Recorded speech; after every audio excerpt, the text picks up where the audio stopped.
받으면 턱뼈가 괴사되는 위험이 있을 수 있나요, 선생님? 이 아무는 것을, 뼈가 재생되는 것을 방해할 수가 있거든요.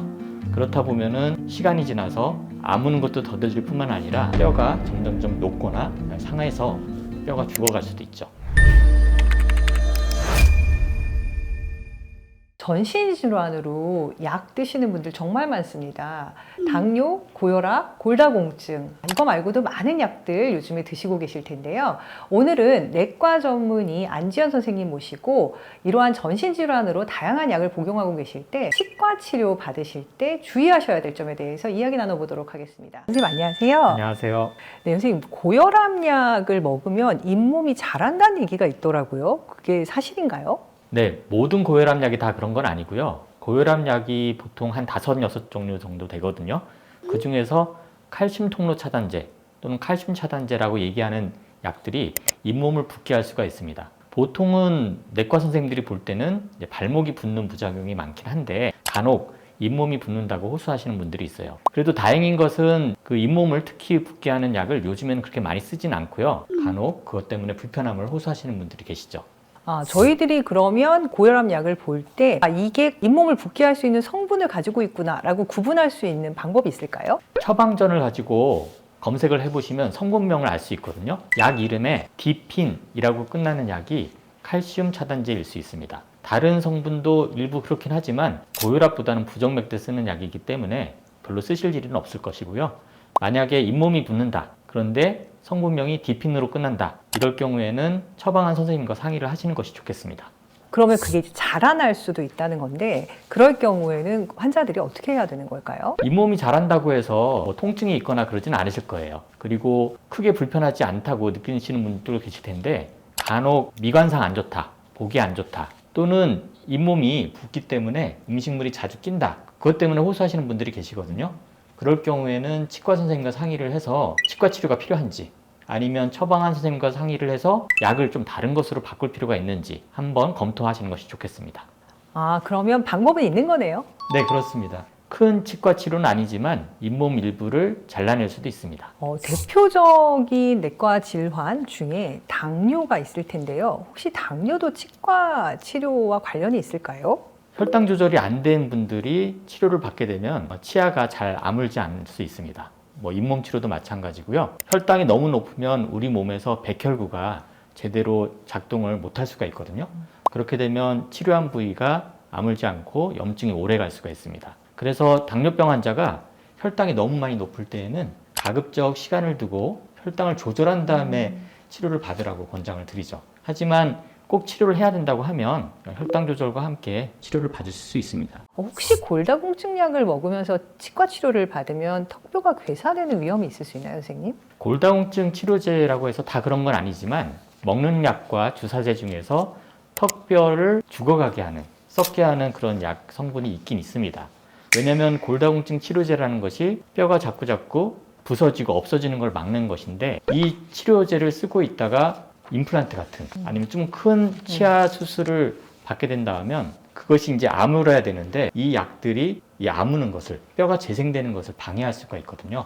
그렇다 보면은 시간이 지나서 아무는 것도 더뎌질 뿐만 아니라 뼈가 점점점 녹거나 상해서 뼈가 죽어갈 수도 있죠. 이 약을 먹는다라고 하면은 병원에 가서 꼭 이야기를 해라라고 환자들에게 알려주실 수 있는 저희가 식별할 수 있는 방법이 있을 수 있나요?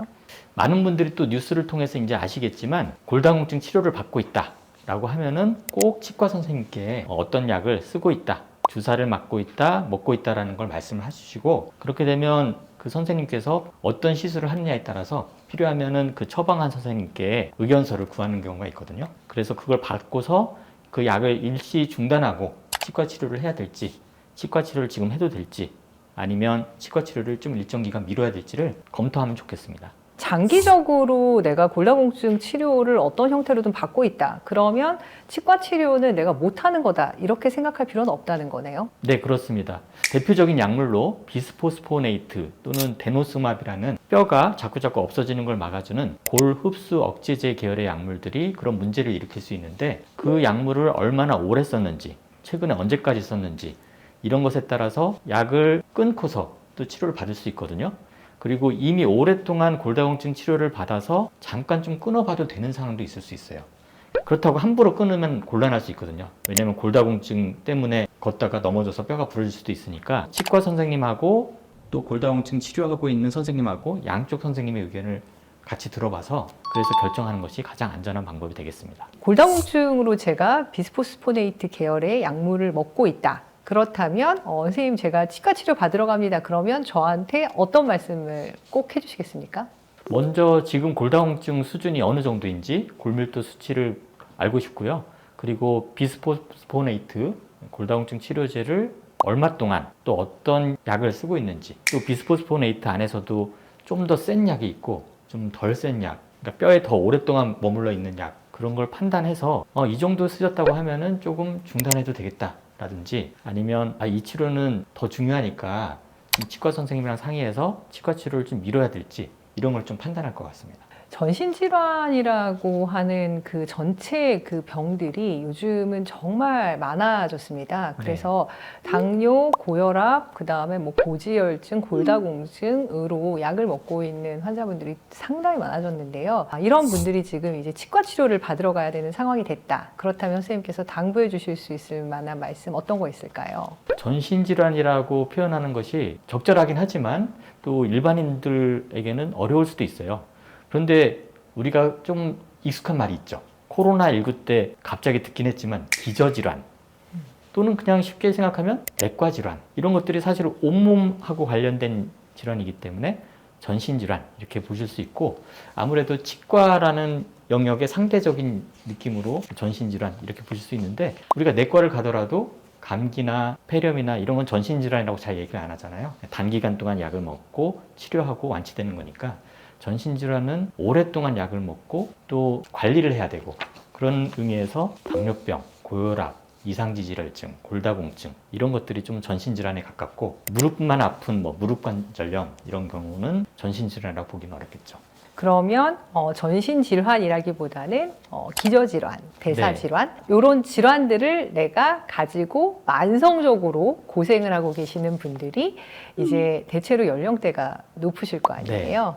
그렇다면 이제 임플란트를 하러 병원에 가시게 될 가능성도 높은데, 기저질환이나 대사질환을 가지고 약을 계속 드시고 계시는 고혈압, 당뇨, 고지혈증, 골다공증 환자의 경우 병원에 간다 할 때 당부해 주실 수 있는 말씀 어떤 거 있을까요? 아무래도 전신질환, 내과질환, 만성질환 있으신 분들이 연령대가 높고, 그러니까 아무래도 또 치아나 잇몸에 문제가 있는 분들이 많고, 그래서 치과를 다니시는 분들이 또 많죠. 그런데 혈당이 높거나 또 골다공증이 있어서 약을 드시거나 하면은 또 치아에 또 문제를 일으킬 수가 있거든요. 그렇기 때문에 그냥 단순히 이가 아파서 왔다, 잇몸에서 피가 나서 왔다, 이런 말씀만 하시기보다 원래 제가 당뇨병이 있는데 혈당이 어느 정도 수준이다, 어떤 약을 먹고 있다, 골다공증 치료를 하고 있는데 이런 약을 쓰고 있는데 임플란트를 받아도 되냐, 이렇게 자기가 갖고 있는 질병에 대해서 먹고 있는 약에 대해서 좀 더 자세히 설명을 해주시면 치과 선생님도 그것에 준해서 치료를 어디까지 할지, 또는 원래 처방한 선생님과 상의를 해야 될지를 결정하실 것 같아요. 네, 오늘 전신질환, 대사질환, 그리고 만성질환으로 표현되는 당뇨, 고지혈증, 골다공증 등과 관련된 약물을 드시는 분들이 치과 치료를 받으러 가시기 전에 한 번쯤은 꼭 주의하셔서 생각해 보셔야 될 내용들에 대해서 내과 전문의 안지연 선생님 모시고 알아보았습니다. 저희들이 가지고 있는 다양한 구강 관리, 건강에 대한 내용들 덴탈피디아 채널에서 확인하시기 바랍니다. 감사합니다.